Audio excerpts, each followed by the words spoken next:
Hey everybody, welcome to the ZiaWoolz StudioBuzz episode number 13. Woo! 13 is my lucky number.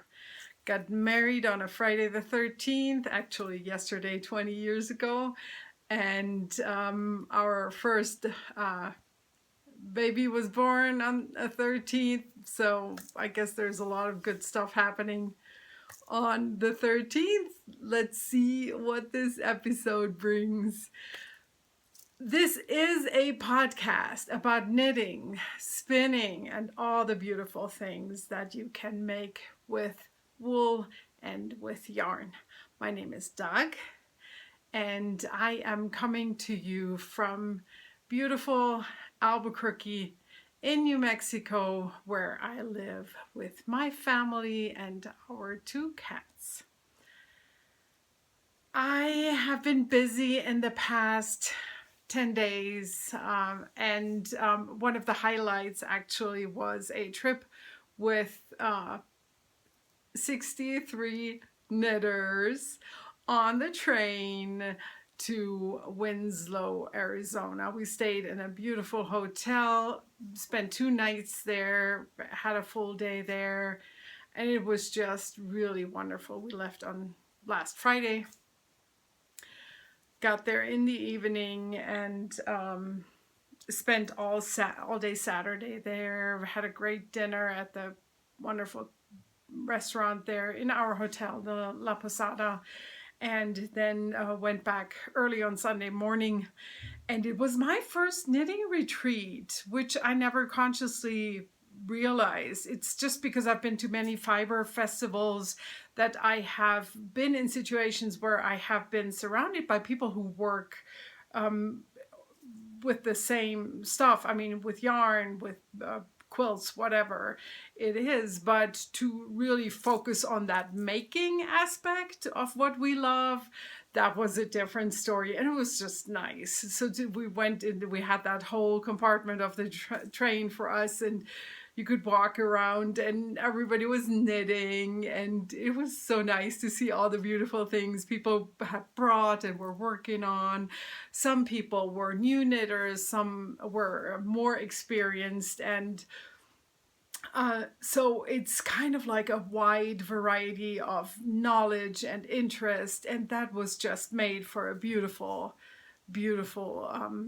weekend. And I will put some pictures for you and a little bit of video footage. I didn't take too much, but I will put that on the end in case you are interested, or maybe you went with me and want to see my what I captured while we were there. Another thing that I wanted to bring up right away is that we have another giveaway going, and I hope you will join in showing one of your, or the first thing that you have ever knitted. I am giving away a skein of yarn that I have hand spun. This is it, and I had recently finished a sweater with this beautiful yarn. It's a blend of all kinds of fibers, a lot of alpaca and wool.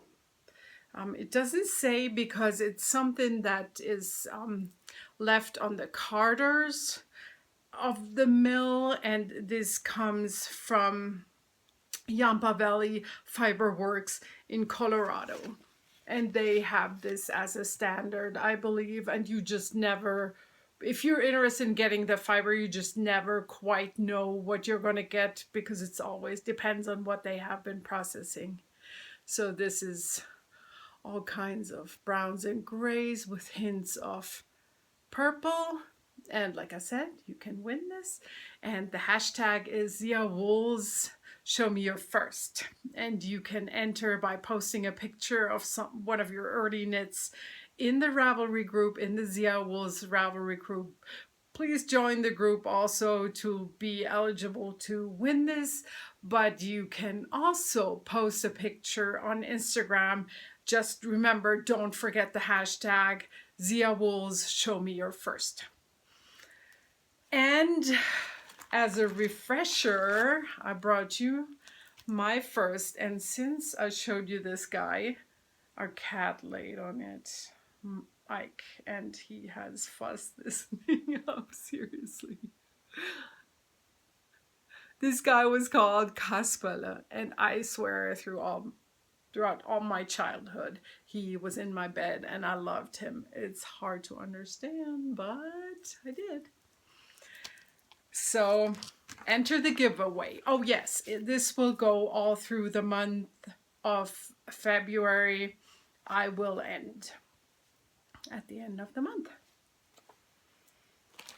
So, of course, you will want to know what I brought to my knitting retreat in Winslow, but let me show you real quick two little things that I finished before I left. I was at a little also rug hooking retreat, kind of get together of my rug hooking guild. If you don't know what rug hooking is, it's a technique where you make rugs, or when it's a smaller piece, mats, wall hangings, that are created with cut wool fabric. The fabric has been previously felted, and so you have a frame where you put your fabric on and you hold the strips underneath and you pull up loops. I have worked a little bit on my current project, but I didn't bring it for you today. I will show you when I have a little more progress.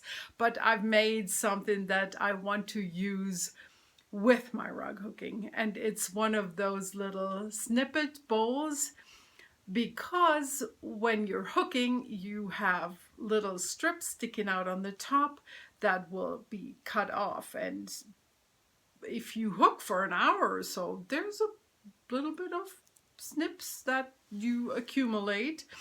And I have seen this a little bowl which I love, and I think they're quite common in rug hooking circles, and I thought, oh, I want to make one of those.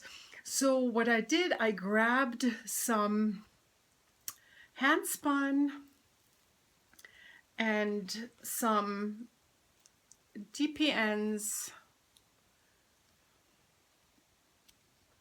size 6.5. It's always millimeters with me, okay? 6.5 millimeters. So I knitted up and felted this little guy. Like I said, it was a hand spun leftover, but I just love how the hand spun felts. So you want to create a knitted fabric that is kind of loose and wobbly and hideous and doesn't look like anything when you knit it.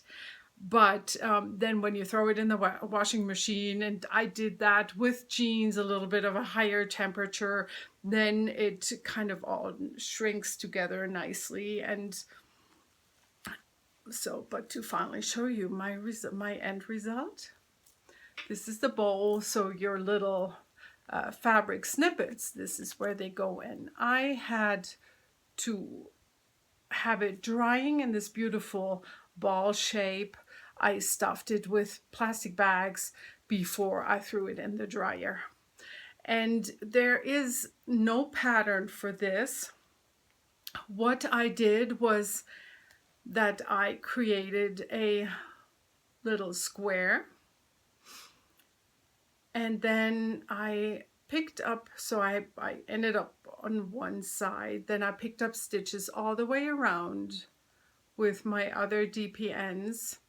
I did some increasing, and then maybe 2 inches straight up. I wrote it down, but I'm probably going to change it a little bit next time. And then I again did decreases, and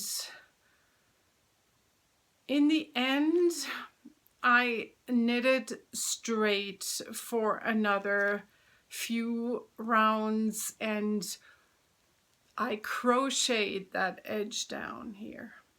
I cast off, and then I did that crocheting down just to attach that, to attach the end to the fabric of the bowl and have a thicker, more sturdy ending here.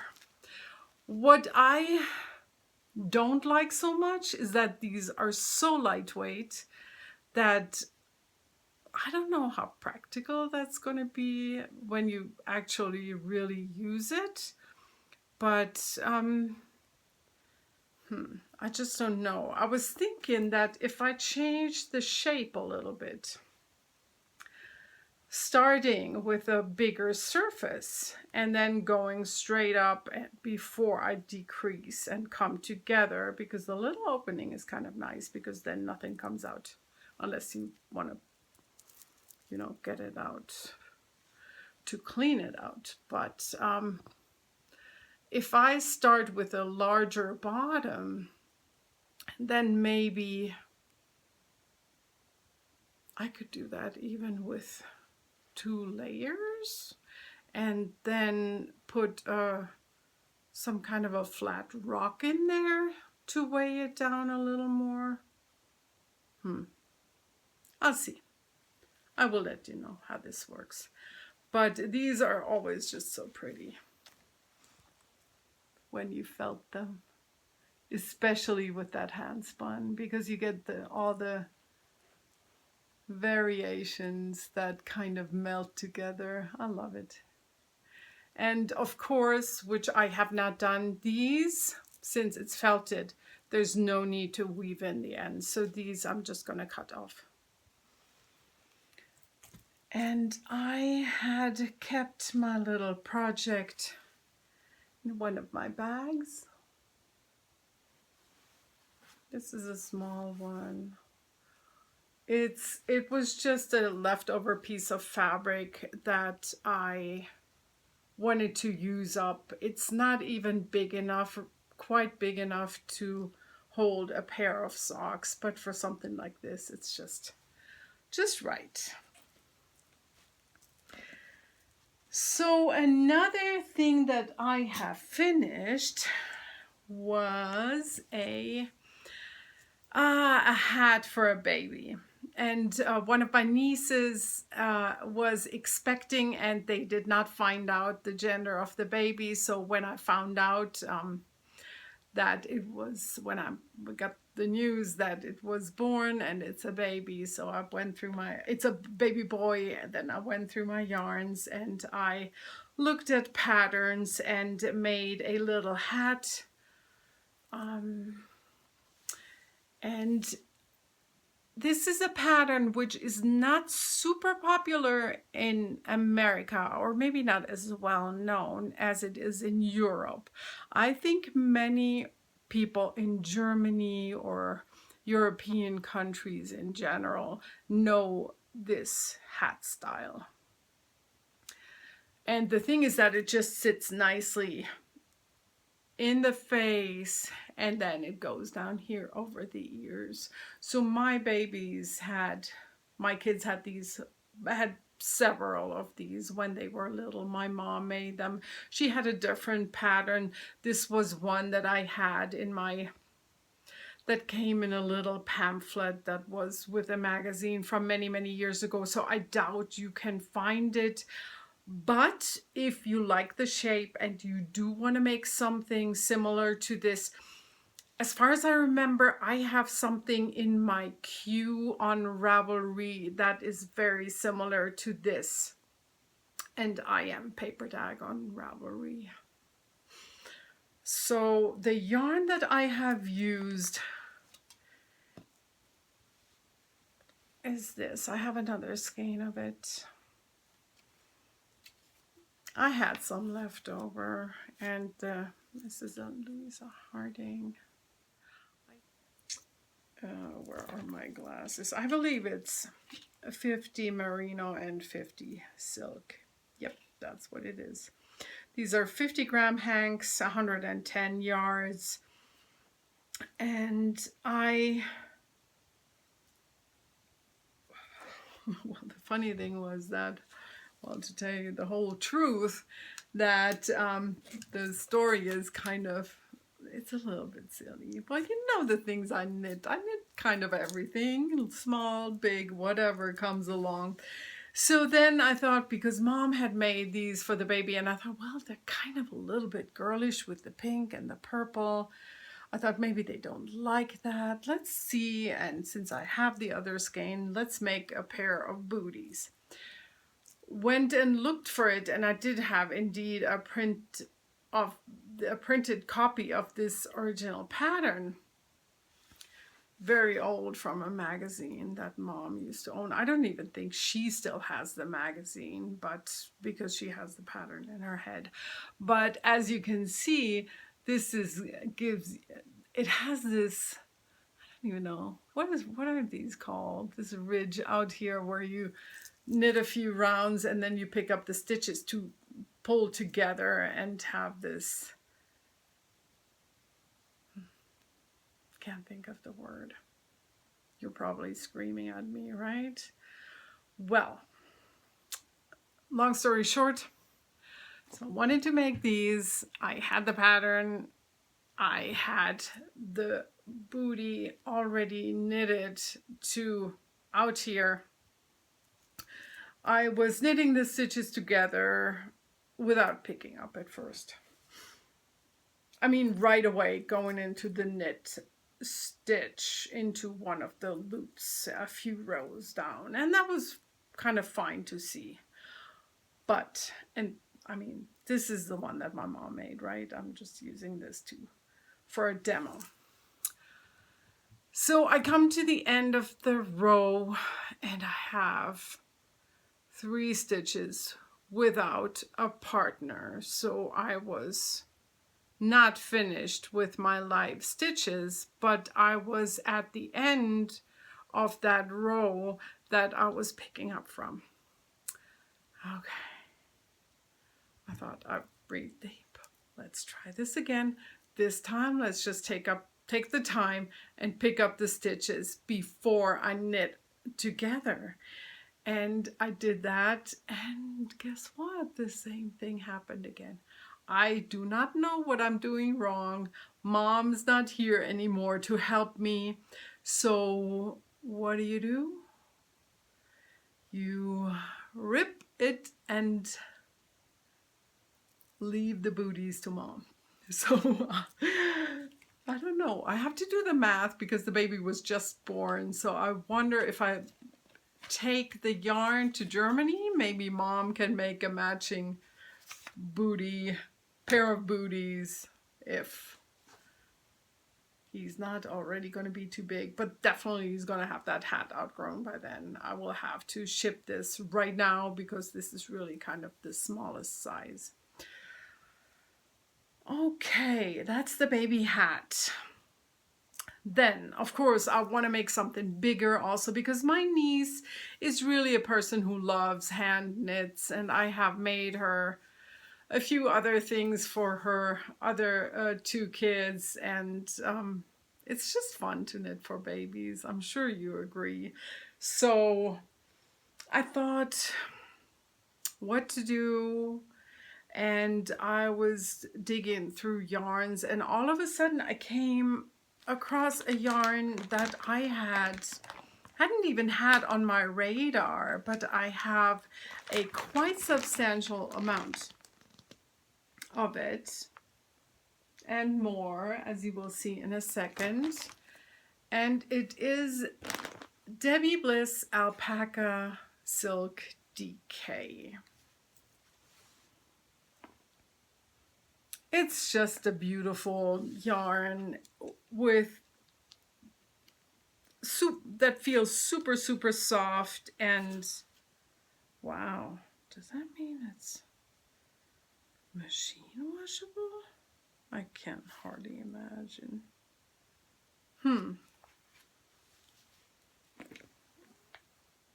Because usually when you hand wash, I think there's a hand sticking into that bucket here. I will knows? I'll have to find out. But I think, I mean, she's such a great, she's very, I know she's going to be very responsible and probably not machine wash it no matter what. So I was going through Ravelry for baby blanket ideas and nothing really struck me, but then I thought, well, I'm going to look at my own patterns in magazines, books, whatever I have at home, and I found something that I liked, and I thought I'm going to make a border with a seed stitch border for the bottom, cast on. Then I'm going to do seed stitch on the sides and have a stitch pattern in the middle section. And I'm like, I don't know, I was thinking they're in Texas, they're not gonna need a warm blanket, you know, like really double up cozy when they go out because they're freezing to death. That's just not the case where they live. So I thought it's going to be fine if it's a small one, if it's going to be more like a snuggle thing, hopefully, if he loves it really. And so let me show you my stitch pattern that I picked. And this is from one of my pattern references, a quite old one, as you can see in the chart. Let me cover this up a little bit for copyright reasons. And I have laminated this for myself just to not ruin it too much. So I had figured out that I'm going to cast on 177 stitches with 7mm needles. And yes, you may guess, that's of course not with just one yarn, but I'm holding it double to get it done faster, and it's really pretty. But look at this.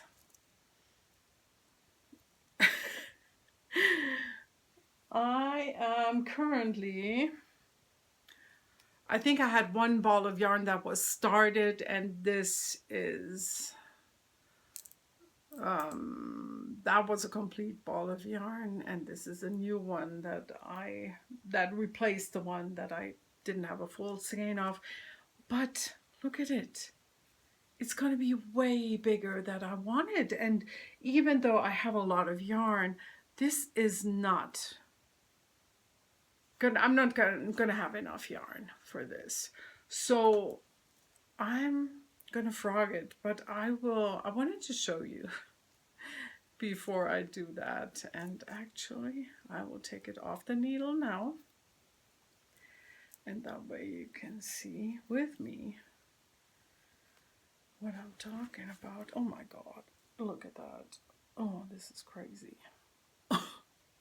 Yes, it has to be at most 100 stitches at most, and then I just got to figure out my math with so I had to, you know how all charts give you the section where the stitches then repeat. So my section where it repeats is over 16 stitches, and then it tells you how many for the beginning and for the end if you put it in a flat knitted piece. And so that's how I came up with the stitch count. So it was a multiple of 16. I added the two end sections, but then also I added stitches for the border, for the seed stitch border, and that's how I came up with 177, which obviously was way, way, way too much. I did not even swatch. It was just a wild guess. I thought, oh, yeah, I had the chart 9 times, and then those 2 sections on the side of that. Yeah, just added up to way too much. Oh my goodness, look at that.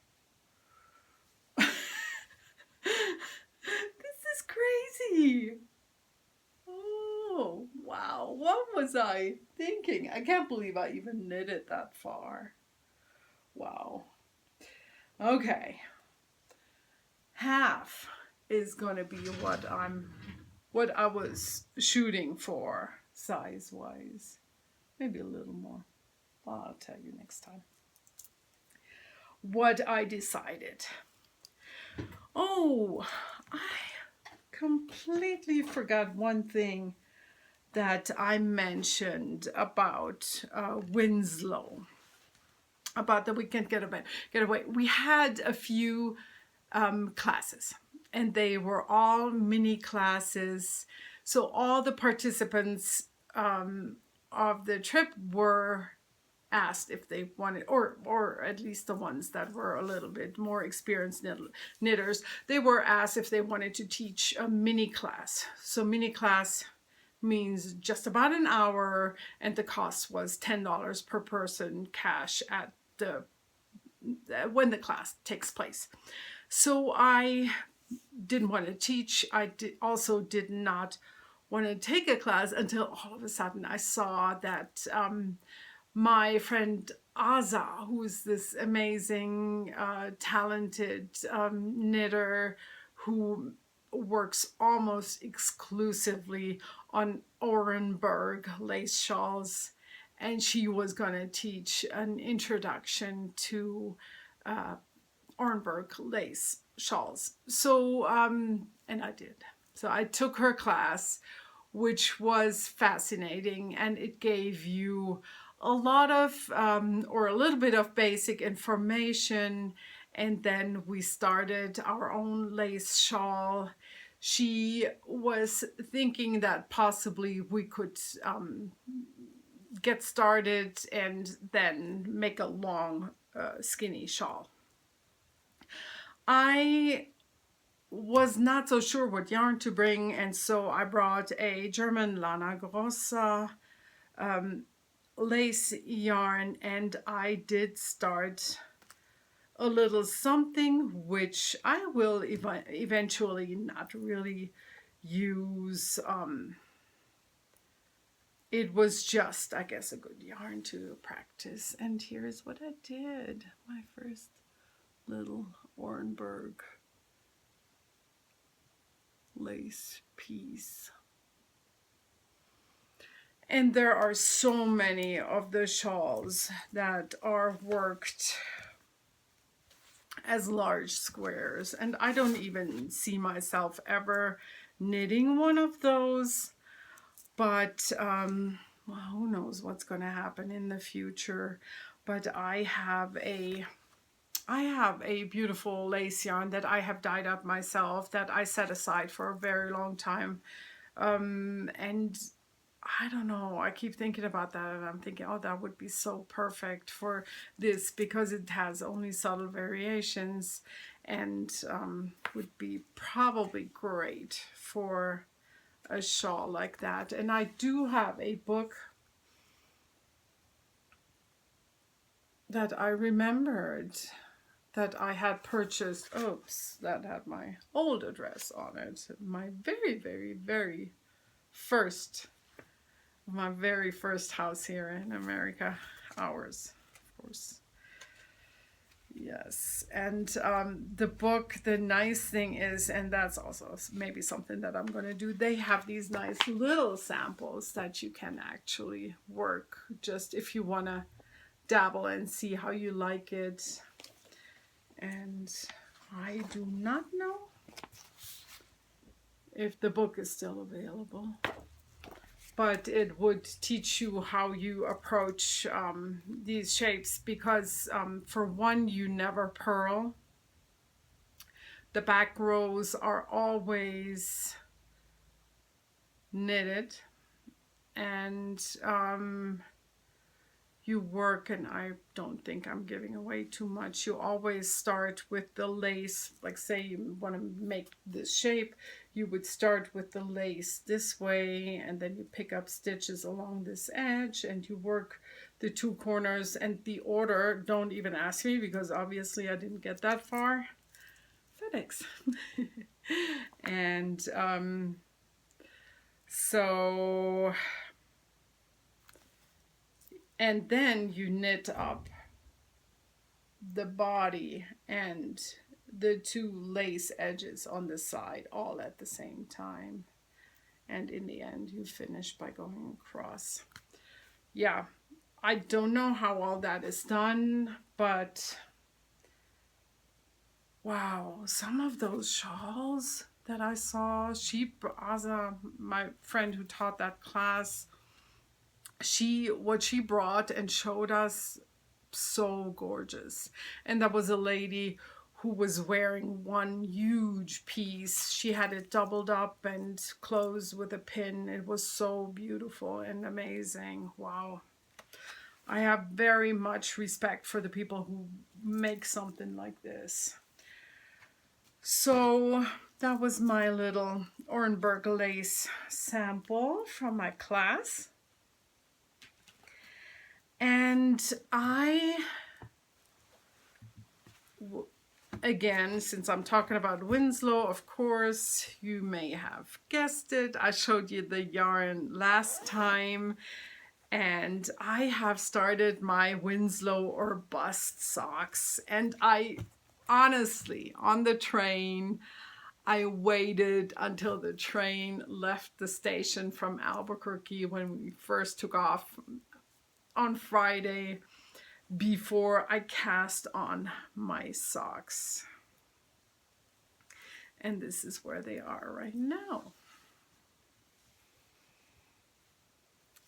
So again, the yarn is what I had dyed, a custom colorway for the trip that all the people who went to Winslow with this group had this yarn in their goodie bag, which was sponsored also by Barocco partly. We got some samples from their yarn. And this was a gift to everybody from the yarn store. And so I didn't sponsor the trip, just in case you wonder. I was thinking that I want to make shorty socks because I really love the ones that I made many years ago, and I've been wearing them quite a bit this winter. And so what I did was I had gone through my minis and found some that I thought might match. Let me show you what I had grabbed. These, and then I decided on this one, and I will probably make the other cuff in the turquoise because it's just so New Mexico. And so I'm making my socks with 2.5 millimeter DPNs. I work them with a just very simple heel flap, and for the leg I pick a very random number of rows. Usually it's a number that I like, for example 13. I did, I think, 17 rows for the ribbing here for my 2x2 ribbing. I worked the gusset because that's what fits my foot the best. And now I am just knitting away on the foot. And I had this in this cute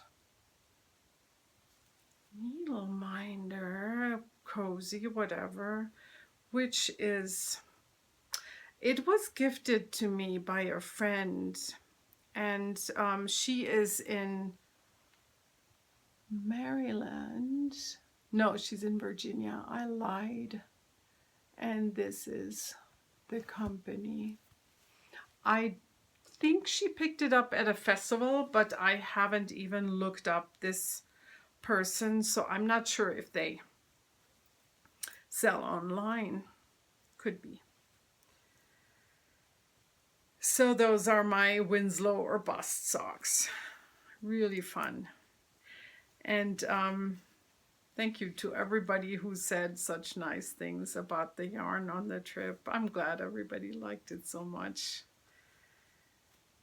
So, and the yarn store already wants more because people loved the colorway, and so some people want to make a bigger, something bigger, where they need more than one skein.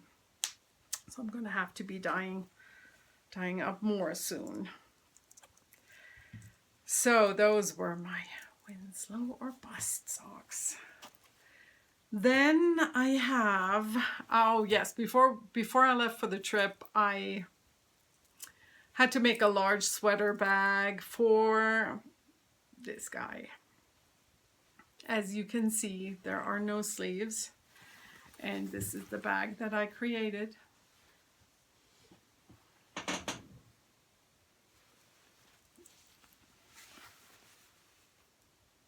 Two different fabrics, front and back, and just flannel as I always do on the inside. And I had messed up on this one when I cut the fabric, and I accidentally cut through Frida Kahlo's face. Boo-hoo. So this was going to be mine. But in case you love this, I will probably have one more bag that I will put in the shop once it's done. It may take me a little while.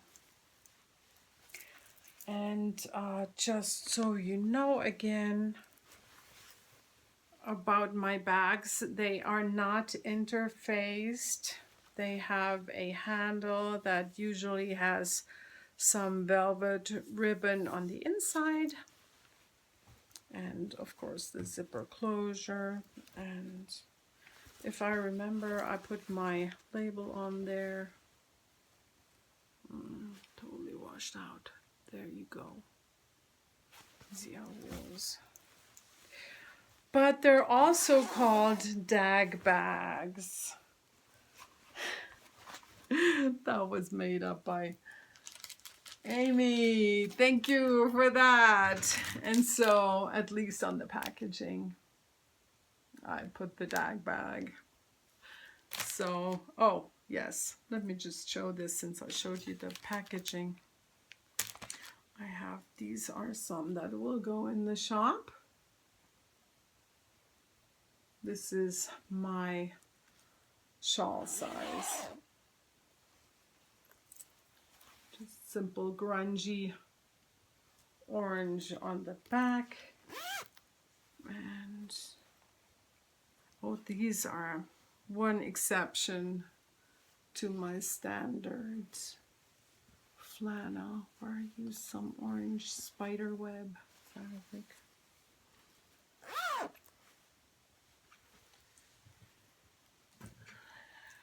Okay, so but back to the sweater bag and the sweater that lived in it, or lives in it still, because as you can see, it is not finished. This sweater has given me a little bit of headache. So, you know, I was loving the knit. I was really hurrying. I mean, very much monogamous knitting on this guy. And I kept going and going and going and going. And then in Winslow, on the Saturday night before we went back home, I was almost done. So I was really I wanted to finish the bottom and cast off. So I thought maybe I can start with the sleeves next. So so there's already, you can tell there's a story. Okay. I was already, as I was knitting, I felt like something is off, and I am not really sure why I thought so. Maybe it was, for one, that I thought, oh man, this thing is really getting long.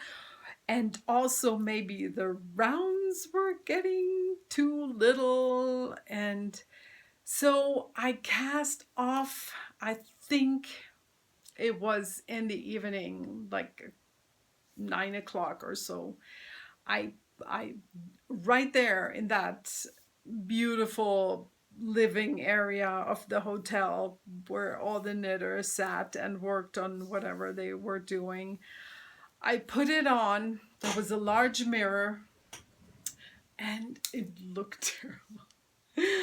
I did not like myself at all. And that was odd because I always say that this is a shape that suits my body very well. This V shape where it's kind of, it hugs the hips, but then it goes out a little bit, goes slowly out a little bit more. So what happened was it sat very low on my hips, and I will show you, I will step back in a moment, but also it was tight on my hips, and above it was kind of bulging, and the worst, it was in the back. And I said, I look like a dumpling in this thing. Literally, verdict given. I look like a dumpling. So here's the but. Never ever despair when you feel that something is not right, because we can figure out things and we can fix them. So I decided I will not frog at this point in a rush, in a crazy frenzy. But what I'm going to do is I will block it. I will wash it and block it when I am at home to see if it still gives me this bulgy, hard, weirdo look when I wear it. And lo and behold, it did not. It is a very flowy, soft fabric. The neckline flattened out beautifully, and even the length is not as bad anymore as I thought. I thought it was too long for me. And let me show you what's going on here with the bottom of this baby. It is very long. So it goes right down below my butt, and on the front also low. And the flashing and pulling here doesn't bother me, even though as it was happening, I tried to fix it. I tore off the yarn and started new with one of the balls. I was alternating skeins anyways, but it didn't work. I don't know why, but whatever. Then it's not too bad. That's not it. But I'm thinking it's a little bit too long, and because you decrease regularly with the length, it also comes together to a width that sits tight on my hips, like I said. But you know, when I was getting ready for the podcast, so I was running around and getting my things, and I could even tell that it was kind of shifting around when then that side seam wasn't lining up, and all of a sudden my sweater was all wonky. And I thought, that's not it. I like the shape, this, when it comes together on the bottom, but maybe it's a little bit too much and a little bit too long after all. But again, I decided I'm not going to make a rush decision. What I will do is I will add at least one sleeve before I decide. But I am most likely gonna shorten it to here. And I mean, the bottom edge is beautiful. I think it doesn't shine enough with the length it has right now.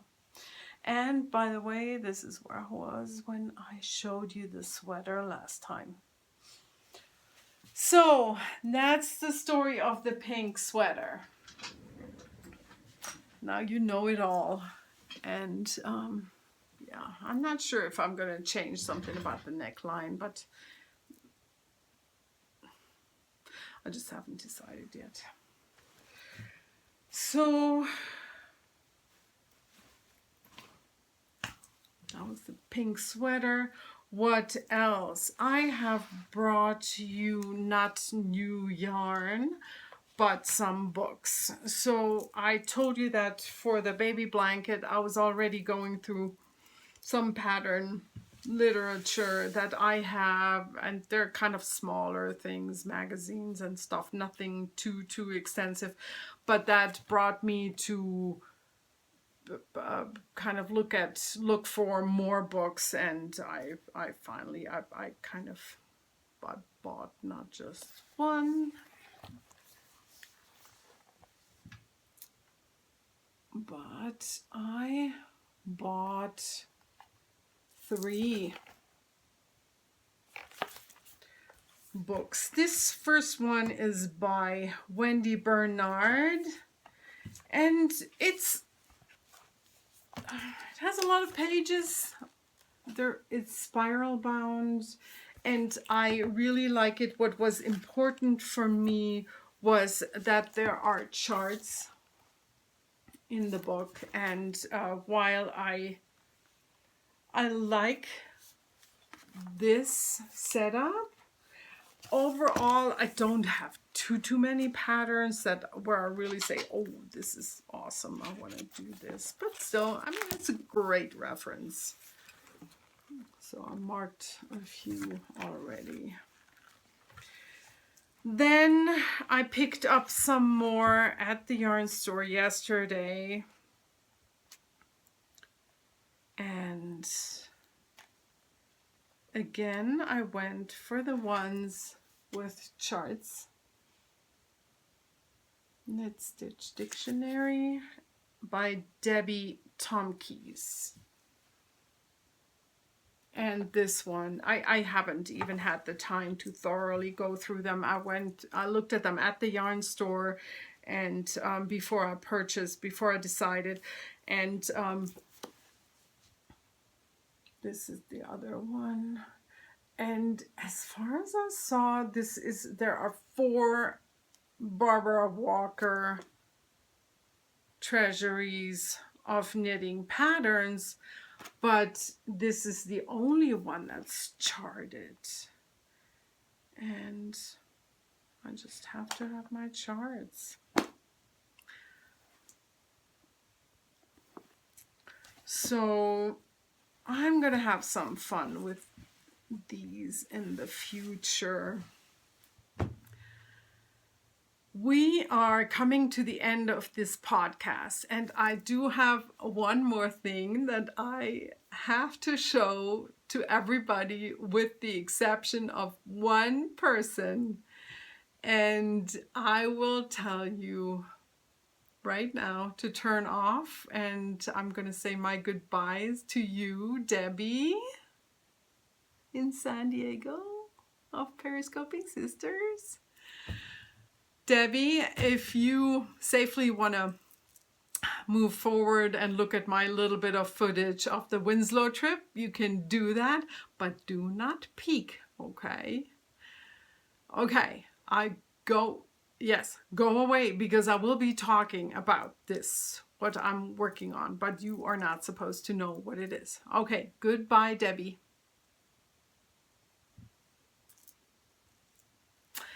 Everybody else, this is so fun what I'm making. I hope you're gonna love it as much as I do.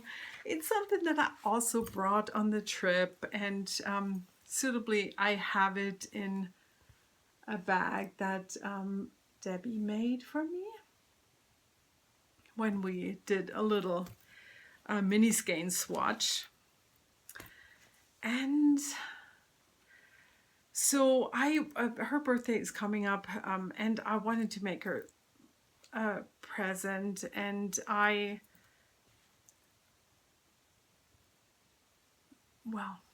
don't even know how this happened, but you know how sometimes your brain works and goes in overdrive, and I had this yarn that I was maybe I was looking for the yarn for the blanket, and then I saw this, and I thought, oh, Debbie would love this color.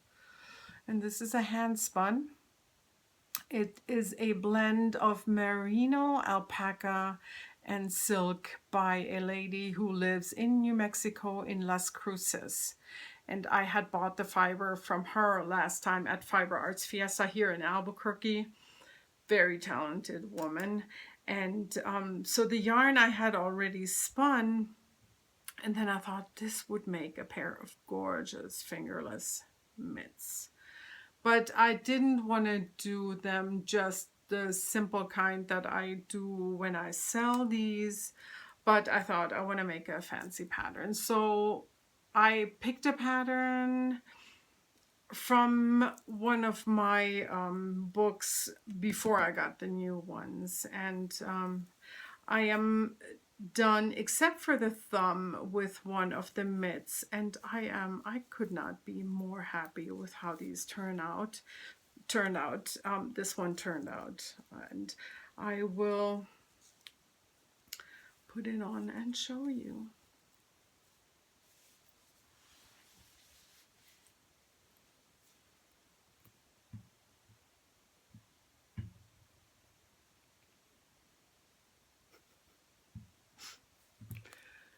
So it starts off without the pattern, just purl and knit before you get into the stitch pattern that sits on top of the hand.